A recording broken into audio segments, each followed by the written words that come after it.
앞뒤 좌우분들과 함께 인사해 보실까요? 참 잘 오셨습니다. 함께 인사하겠습니다. 네, 한 번 더 인사하실 때 더위에 승리하시기 바랍니다. 함께 인사하겠습니다. 네, 이 무더위 가운데 우리 일신교회 예배당은 아주 시원합니다. 네, 유튜브로 보시는 분들 또 많은 분들 우리 일신교회 예배당 나오셔서 시원한 곳에서 예배 은혜롭게 드리시는 우리 모두가 되었으면 좋겠습니다. 요즘 아이들은 뭐든지 다 빠른 것 같습니다. 분명 제가 어렸을 때는 이 사춘기라는 것이 빠르면 중학생, 또 늦게 오는 친구들을 보면 고등학생 때 이렇게 사춘기가 왔다라는 이야기들을 참 많이 들었었는데요. 요즘 부모님들의 말을 들어보면 여자아이들은 초등학교 고학년만 되어도 이미 사춘기가 다 오고 부모의 마음을 어렵게 한다라는 그러한 이야기를 듣게 되었습니다. 저희 아이들은 아직 사춘기를 언급하기에는 이르지만 다른 것들을 통해서 정말 요즘 애들이 빠르긴 빠르구나라는 것을 느끼게 되는데, 그 중에 하나가 유행어 같은 것이나 요즘의 트렌드 이런 것에 굉장히 민감하다라는 것입니다. 이제 초등학교 1학년인 아이의 입에서 제가 모르는 이야기들이 마구마구 쏟아져 나오는데, 그것들과 좀 아이와 소통을 하고자 그런 것들을 인터넷에 찾아보게 되면 이미 인터넷에 쫙 깔려가지고 그 유행이 지나가고 있는 그러한 것들이지 않습니까? 저희 애는 유튜브를 보여주지도 않고 집에서는 TV도 안 보여주고 일주일에 2번 정도 그냥 잠깐 30분씩 영상을 보여주는 게 다인데, 어떻게 저렇게 빠르게 요즘 유행하는 그런 최신 트렌드들을 다 따라하는지 정말 미지수입니다. 심지어는 요즘 아이들은 이를 빼는 것도 굉장히 빨리 빼는 것 같습니다. 유치라고 하죠. 유치는 일반적으로 만 6세 전후에서부터 만 12세 전후까지 모두 빠져서 영구치로 교체가 되곤 하는데, 저희 아이는 만 4세부터 유치가 빠졌던 것 같습니다. 저희 아이만 그랬던 것이 아니라 다른 아이들, 오히려 더 빠른 아이들도 보게 되었는데, 아니 도대체 어떤 것들이 얼마나 더 빨라지게 될런지 이제는 가늠조차 할 수가 없습니다. 저희가 어렸을 때는 그 유치를 뽑을 때 실로 이를 돌돌 감아서 이마를 팍 쳐가지고 이렇게 뽑는 것이 대부분이지 않았습니까?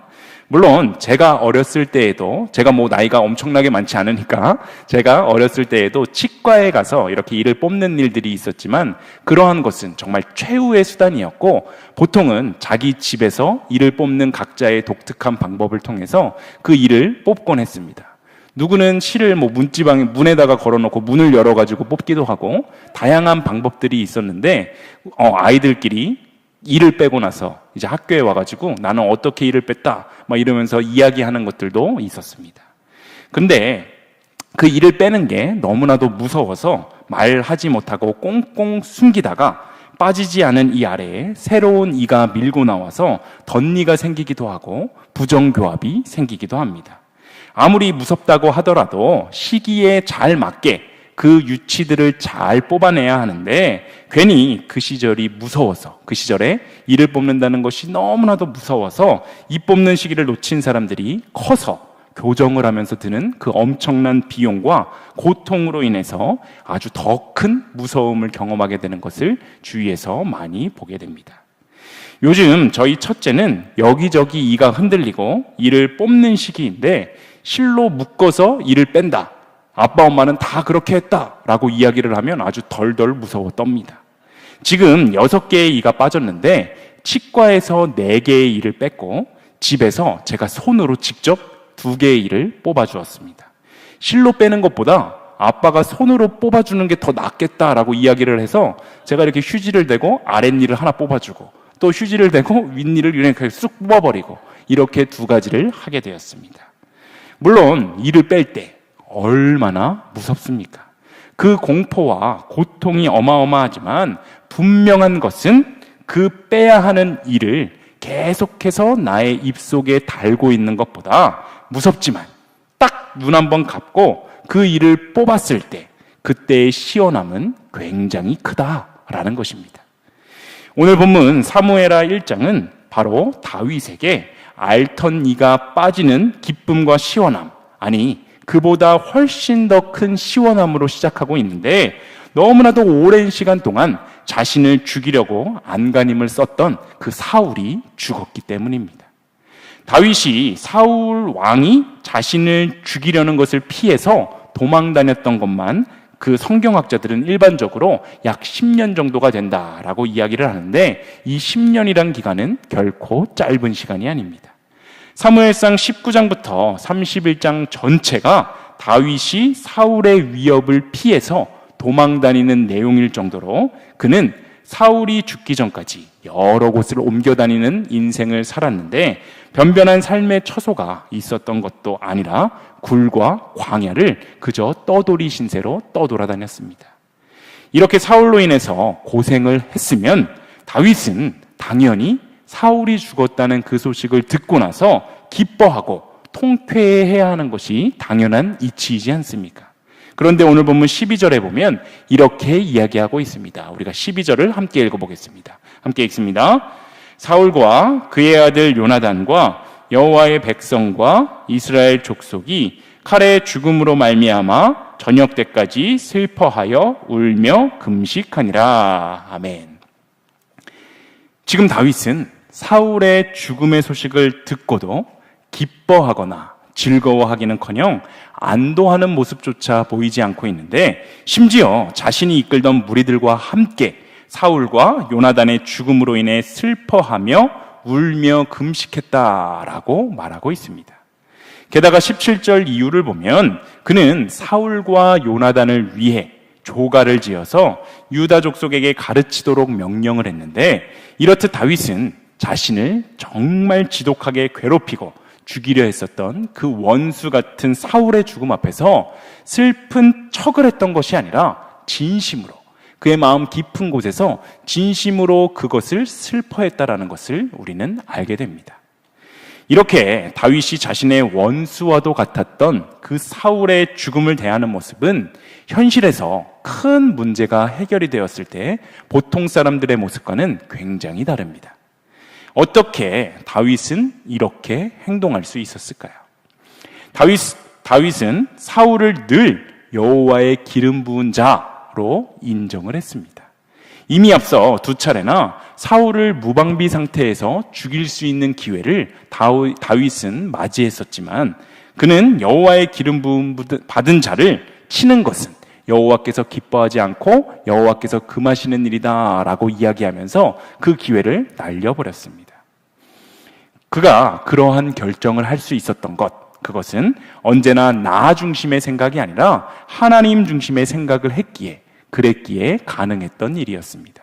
그는 분명 사울로 인해서 너무나도 힘들고 어려운 그 10년의 인생을 보냈지만, 다윗은 그 시간을 사울로부터 고통받았던 시간으로 여겼던 것이 아니라 어찌 보면 다윗에게 그 사울의 죽음이 기쁨이고 시원하지 않은 것은 그 다윗이 그 사울로 인해서 자신은 힘들고 있다, 내 인생이 힘든 건 사울 때문에 힘든 것이다 라고 생각하지 않았기 때문입니다. 물론 사울은 다윗의 인생을 방해하는 사람이었고, 다윗에게 있어서 사울은 환난이고 또한 고난이었으며 장애물 그 자체였지만, 다윗은 오히려 사울과 사울이 그 행했었던 그 일들 때문에 더 큰 복을 누릴 수가 있었는데, 다윗은 사울이 자신을 괴롭힐 때마다 간절히 기도함으로 하나님께 더욱더 가까이 나아갈 수 있었고, 어려울 때마다 하나님의 말씀을 기억하고 그 말씀으로 위로와 소망을 얻었으며, 하나님의 도우심, 하나님께서 정말로 살아계시면서 나를 돕고 계시다라는 것을 생생하게 경험할 수 있었습니다. 이렇게 볼 때 다윗의 인생에 이 사울이라는 존재는 방해물, 장애물이라기보다 오히려 언제나 하나님을 붙잡고 하나님과 가까이 친하게 지내게 해줄 수 있는 그러한 디딤돌이었다라는 것을 우리는 깨닫게 됩니다. 우리가 이 대목에서 주목해 보아야 하는 것은 정작 다윗의 인생을 망친 것은 사울이 아니라 바로 자신의 그릇된 욕망이었다라는 것입니다. 사울의 죽음 이후에 이스라엘 전체의 왕이 된 다윗은 하나님과 언제나 동행함으로 승승장구하면서 이스라엘을 통치했지만, 사무엘하 11장에 보면 그는 한순간 육체의 정욕을 다스리지 못해 간음을 저지르고 그 간음의 죄를 덮으려고 거짓말을 했으며 심지어 살인까지 저지르는 그러한 일을 보게 됩니다. 즉 다윗의 인생을 망친 그것은 바로 다윗 자신이었습니다.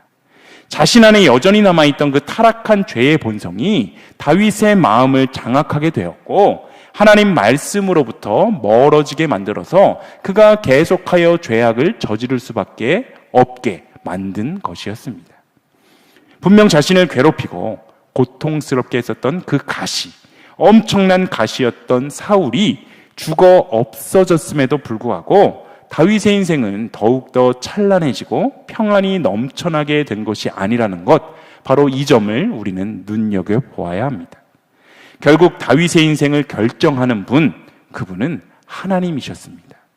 다윗이 하나님과 함께 동행할 때에는 아무리 그를 괴롭히고 죽이려는 존재가 있었다 할지라도 영광스럽고 하나님을 기쁘시게 하는 그러한 삶을 살아낼 수가 있었지만 도리어 주위에 자신을 괴롭히는 존재들이 다 사라지고 왕이 되어서 모든 것을 누릴 수 있게 되었을 때 다윗은 순간의 정욕에 눈이 멀어 육체의 정욕을 따라 행동하게 되었고 결국 하나님과 멀어져서 그의 인생은 비참하게 무너지게 된 것을 우리는 보게 됩니다. 우리의 인생에는 과연 어떠한 걸림돌이 있습니까? 어떤 문제가 나의 인생을 고민하게 만들고 내 인생을 고통과 슬픔에 잠기게 만듭니까? 누군가에게는 수중에 경제적인 풍요로움이 없는 것이 인생의 걸림돌일 수가 있고 또 누군가에게는 건강을 잃어버린 나의 육신이 걸림돌일 수가 있습니다. 자식이 말을 듣지 않는 것이 나의 인생의 가시가 되기도 하고 내가 도무지 사랑할 수 없는 직장 상사가 나의 마음의 장애물이 되기도 합니다. 하지만 우리가 반드시 기억해야 하는 것은 우리를 괴롭히고 무너뜨리는 진짜 고통은 그러한 외부적이고 환경적인 요인에 있는 것이 아니라 바로 내 안에 있는 죄성에 있다라는 사실입니다. 남포교회 원로 목사이신 박영선 목사님은 이러한 말을 했습니다. 이 문제만 해결해 주시면 앞으로 잘 믿을게요 라는 말이 얼마나 헛된 말인지 현실 문제의 해결이 영적 성장과 아무런 상관이 없다라는 사실의 가장 분명한 증거는 이스라엘이다 라고 말했습니다. 이스라엘 사람들은 가뭄과 기근이라는 그 현실적인 고통에 빠지자 하나님께 애타게 부르짖었고 하나님께서는 그들의 간구를 들으시고 그들을 구원하셔서 풍성한 곡식이 있는 애굽 땅으로 옮겨주셨습니다. 가뭄과 기근이 해결되자 이스라엘 백성들은 애굽에서 종으로서 살게 되었었는데 그들은 종으로서 살아가는 것이 너무나도 고통스럽고 힘겨워서 또다시 그 고통에서 건져달라 하나님께 애타게 부르짖었고 하나님은 모세를 통해 그들을 어려운 가운데에서 건져주셨습니다. 애굽에서 탈출하는 길에서는 그들의 앞을 거대한 홍해가 가로막고 그들의 뒤쪽에는 애굽 군대가 쫓아오는 절체절명의 위기 가운데에서 하나님께서는 이스라엘의 부르짖음에 바다를 여시는 놀라운 기적으로 그들을 구원해내셨습니다. 애굽을 탈출한 그들이 하나님께서 약속하신 젖과 꿀이 흐르는 땅으로 가는 중에 광야길에서 목이 마르자 그들은 하나님께 목이 마르다고 부르짖었는데 하나님께서는 그들에게 물을 주셨습니다. 배가 고프다고 하여 만나를 주셨고 고기가 먹고 싶다 하여 메추라기를 주셨습니다. 더우면 구름 기둥으로 그들을 도우셨고 춥고 어두울 땐 불 기둥으로 그들을 보호해 주셨습니다. 즉 하나님께서는 이스라엘 백성들이 부르짖을 때마다 언제나 그들의 필요를 채워주시고 그들의 문제를 해결해 주셨습니다. 그런데 과연 이스라엘 백성의 믿음이 어려움이 해결될 때마다 조금씩 성장해서 결국 믿음의 장성한 분량에 이르게 되었습니까? 결코 아니었습니다. 그들의 신앙은 늘 제자리 걸음이었는데 하나님께서 그들의 부르짖음에 응답하셔서 문제를 아무리 해결해 주셔도 그들이 변화되기는커녕 끊임없이 범죄를 저지르고 문제를 해결해 주셨을 때에는 잠시 정신을 차리는 것처럼 보였다가도 금세 또 징징거리면서 하나님을 조르기만 했습니다. 우리의 삶이라고 이스라엘 백성들과 다를까요?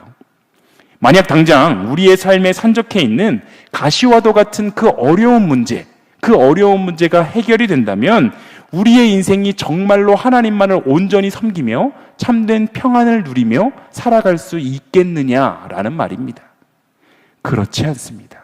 당장 눈앞에 있는 우리의 인생의 문제들이 해결된다고 할지라도 우리가 갑자기 드라마틱하게 신앙이 성장하게 되고 우리의 믿음이 갑자기 커져서 참된 평안을 누리며 살아갈 수 없습니다.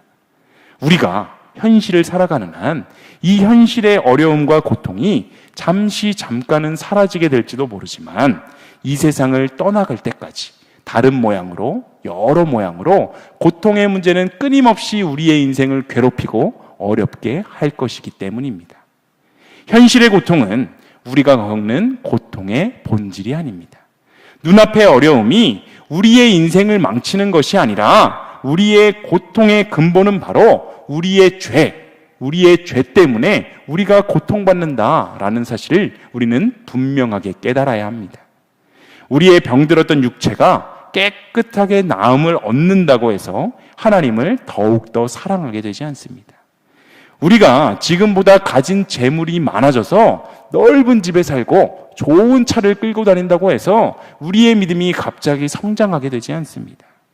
물론 잠깐은 정말 감사한 마음으로 하나님 앞에서 나의 믿음이 성장한 것처럼 남들에게 보여질 수는 있겠지만 우리의 고통의 근본 원인인 우리의 죄악의 쓴뿌리를 우리가 완전히 제거해내지 못한다면 아무리 우리의 삶에 하나님께서 놀라운 도우심으로 우리의 어려움들을 해결해 주신다 할지라도 이내 또 생겨나는 수많은 고통과 고난의 문제들을 만나게 될 때 우리는 번번이 또 넘어지고 말 것입니다.